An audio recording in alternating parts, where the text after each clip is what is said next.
It is a pleasure to sit down with you, man, because Al B, not even Al B, but just doing my own research, man, you played a significant role in your city's culture, brother.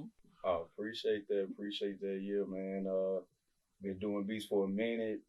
Definitely like embrace the whole scene. You know, when Dallas is coming up, we still on the come up, just a different type of sound, but definitely started that boogie movement sound and with other producers and other artists around that time, but still continuing to push the envelope, different sounds though. So that's what Dallas is all about. I'm glad, you know, people did notice, and still noticing. So that's why we still pushing.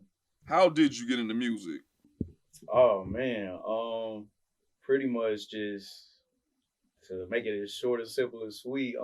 Just was DJ in high school, uh, and just like playing different records, and then started doing research and started making beats like junior, senior year of high school, and just kept doing it, um, and then just kept linking up with people that rap. You throw a rock in any direction in Dallas, everybody raps. So, but no, I had some some homies in high school that rapped, and I just kept growing my sound with them, growing my sound with different local artists, and until we here today, and I'm still doing music. So it's just been a big blessing though. All right, bro. Let's kick the ballistics. Let's have a real deal interview here, brother. All right. Just piggybacking off of what you said about giving back, helping out.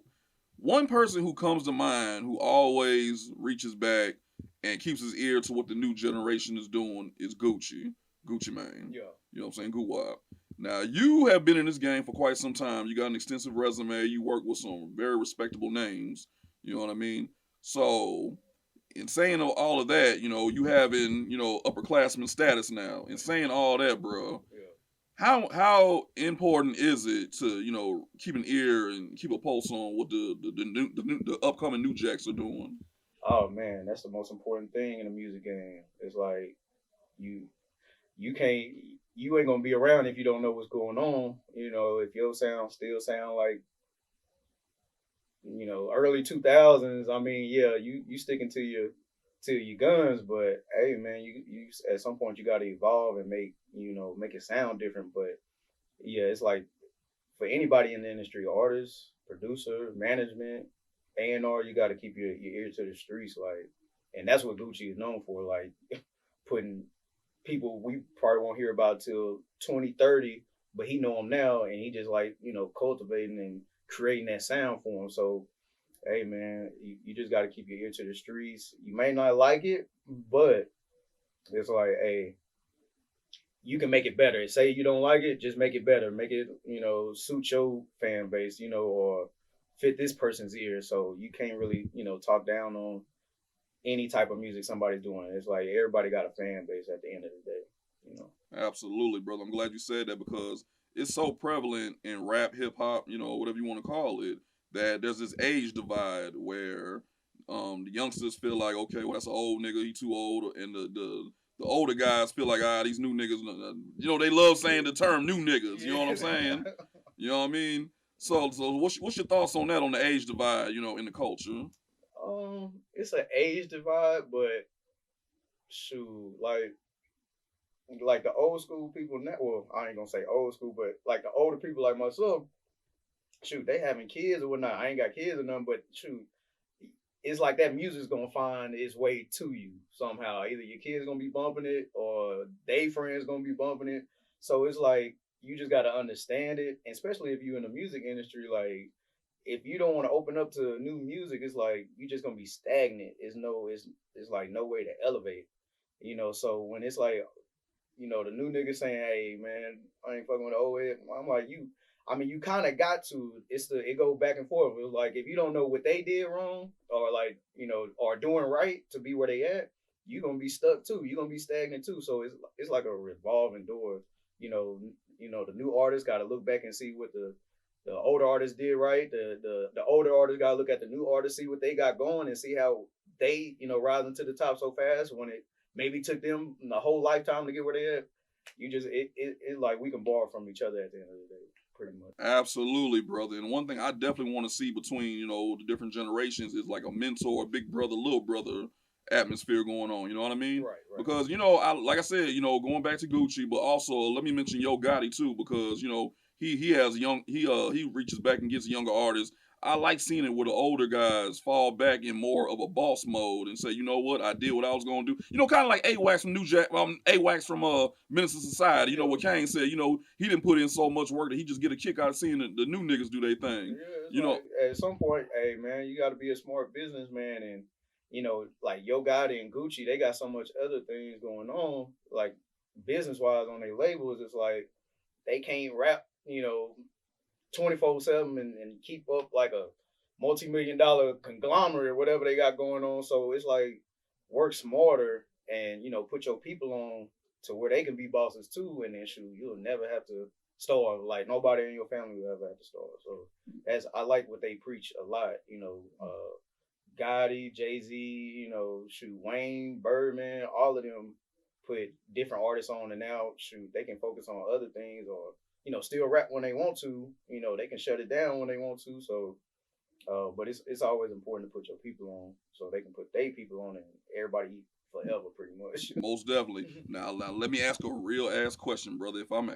You know what I'm saying? Let me. You know what I'm saying? I don't want you to get in trouble with Oh nobody, no, man. but let me ask you this, because I mean, just to be blunt, I'm not seeing as given what we talking about. Reaching back, giving mentoring the next crop that's coming up. Right. I'm not seeing as much of that over on the producer side. You know what I mean? Okay. I think what it is with a lot of producers, now correct me if I'm wrong here, Mhm. but I think what it is with a lot of producers, they may feel like, well, if I help this little nigga get on, what the fuck is gonna happen to me Right. Right. if he catches fire? Hey man, it's something like that. Like, it can be like that, but with Dallas producers, I feel like everybody got their own vibe. Um, at this point, like it's if you a Dallas producer, you pretty much got an artist that you fucking with real strong, and uh, I would the thing I would say about Dallas producer is we know how to cultivate a sound like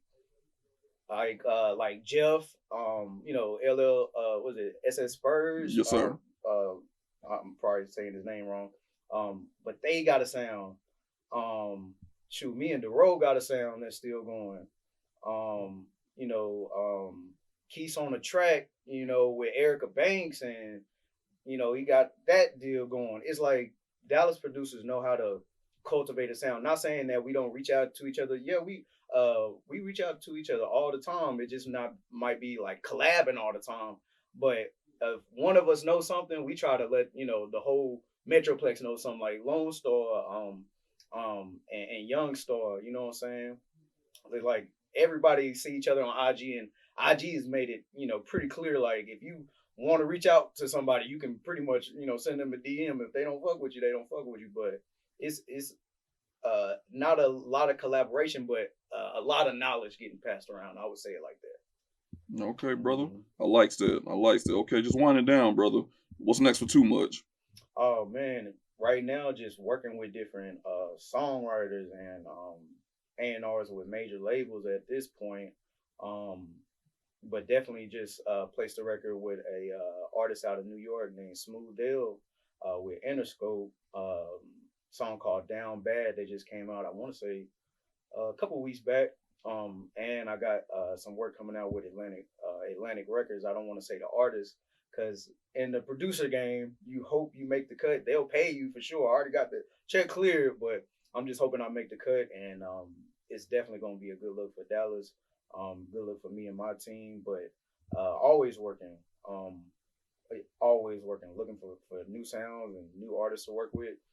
So I'm glad I was able to be a part of this giveaway that Al B had, and hopefully this can be another platinum record, man.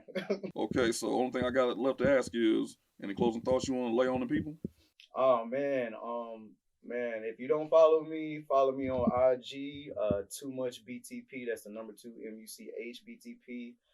Follow my A&R, MW BTP.